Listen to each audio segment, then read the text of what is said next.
স্লোগানে স্লোগানে উঠছে হত্যাকারীদের বিচারের দাবি।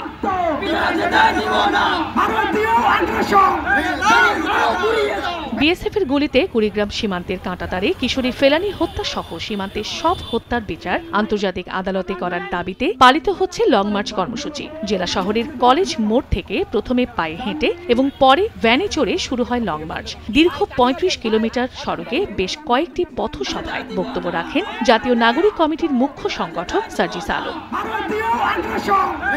এর আগে সকাল ৯টা থেকে কলেজ মোড় এলাকায় জড়ো হতে থাকেন জাতীয় নাগরিক কমিটি ও বৈষম্য বিরোধী ছাত্র আন্দোলনের নেতারা। পরে সেখানে যোগ দেন কেন্দ্রীয় নেতারা। উপস্থিত ছিলেন ফেলানীর বাবা নূর ইসলাম।